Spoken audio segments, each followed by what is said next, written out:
as vendas de audiolivro estão disparando?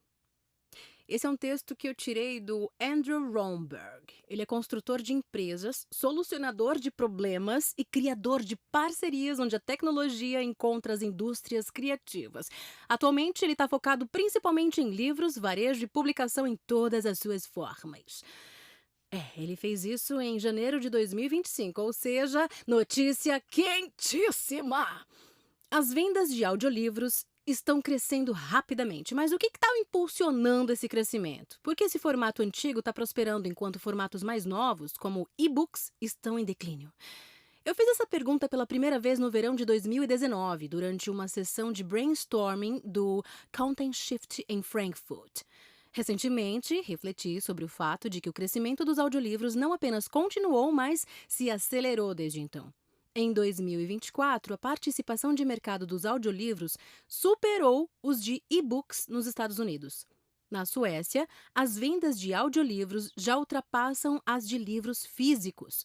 Os e-books foram inicialmente saudados como o formato digital que substituiria os livros impressos, mas no fim, os audiolivros assumiriam esse posto. O que aconteceu e quais são os fatores que levaram os leitores a adotarem os audiolivros? Existem muitos dados sobre o crescimento desse mercado, mas quais são os verdadeiros motores dessa rápida ascensão? Além disso, por que as vendas de audiolivros são tão desigualmente distribuídas? Se você perguntar a qualquer editora independente, eles dirão que audiolivros não são uma grande fonte de receita para eles. Nem todos os editores estão lucrando igualmente com esse formato. 1. Mudanças no formato. Os audiolivros existem há muito tempo. Seus primórdios foram modestos.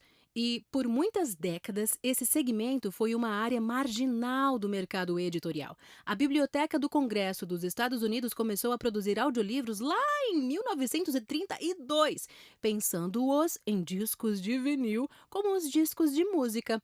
Em 1952, a empresa Caedmon Records foi a primeira a disponibilizar audiolivros comercialmente nos Estados Unidos. Desde a década de 1960, os audiolivros estavam disponíveis em fitas cassete e, nos anos 1970, bibliotecas dos Estados Unidos começaram a incluí-los em seus acervos. Devido à limitação do formato analógico, os audiolivros costumavam ser lançados em versões resumidas. E nos anos 1990, as fitas foram substituídas por CDs e os audiolivros se tornaram digitais. No entanto, ainda eram vendidos fisicamente em seções especializadas nas livrarias. 2. Mudança para o digital. O surgimento do formato MP3 possibilitou o audiolivro digital e, em 1997, nasceu a Audible. O mercado moderno de audiolivros estava formado. A ascensão dos MP3 players, essencialmente do iPod, facilitou o consumo dos audiolivros. O número de iPods explodiu com o lançamento do iPod Nano em 2005, enquanto a indústria da música foi transformada em poucos anos. O mercado de audiolivros, embora crescente, ainda representava apenas uma pequena porcentagem do setor editorial. 3. O crescimento dos podcasts. Uma das explicações para o aumento das vendas de audiolivros é a popularidade crescente dos podcasts. Os podcasts são frequentemente chamados de porta de entrada para os audiolivros. Após vender sua empresa de podcasts, Anchor, para a Spotify, Nir Zuckerman tornou-se VP de audiolivros da plataforma de streaming.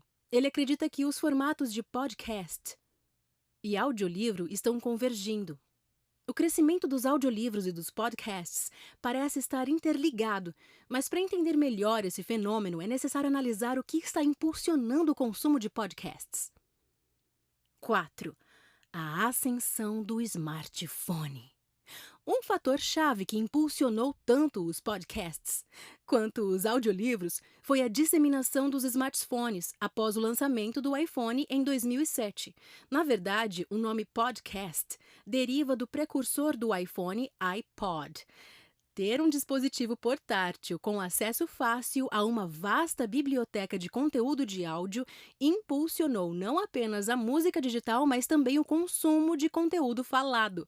Essa mudança tecnológica beneficiou tanto os e-books quanto os audiolivros. No entanto, após o lançamento do Kindle em 2007, os e-books cresceram mais rapidamente. Agora, 15 anos depois, os papéis se inverteram. Os audiolivros lideram. 5. Assistentes de voz e caixas de som inteligentes. Dispositivos como a Alexa e o Google pareciam favorecer os audiolivros e podcasts, mas apesar de um crescimento inicial, as vendas de audiolivros por esses meios nunca se tornaram significativas.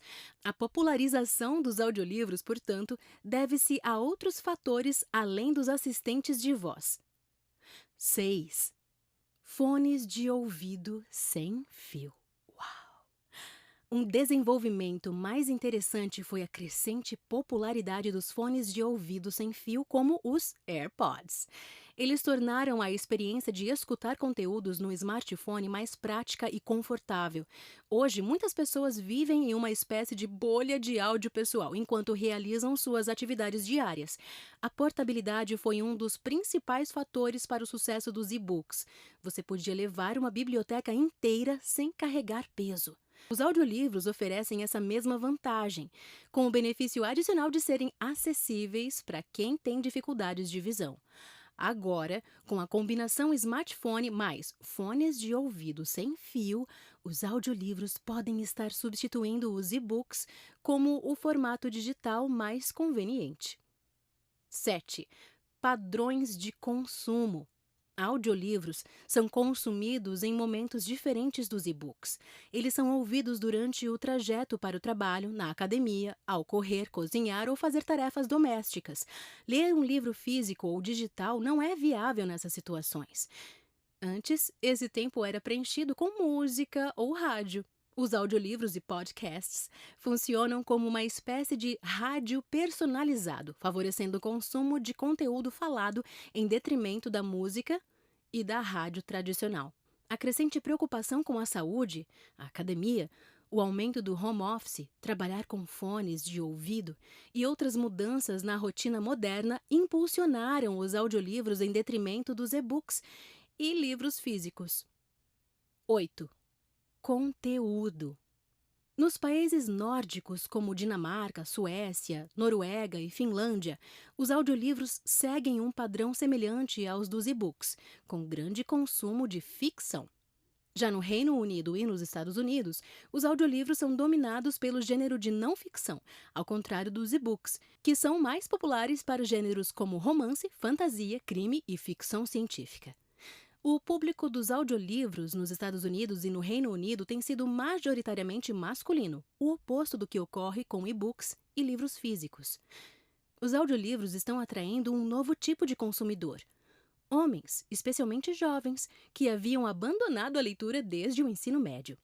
Conclusão: os audiolivros estão crescendo porque ocupam momentos da rotina em que a leitura tradicional não é possível. A combinação smartphone mais fones de ouvido sem fio criou um ambiente ideal para esse formato prosperar. A personalização e a conveniência dos audiolivros os tornaram a principal alternativa para consumir livros no mundo digital, enquanto os e-books tiveram um crescimento inicial mais rápido. Os audiolivros demonstraram que, no final, a escuta pode ser a nova leitura. Lido por Andressa Bodê.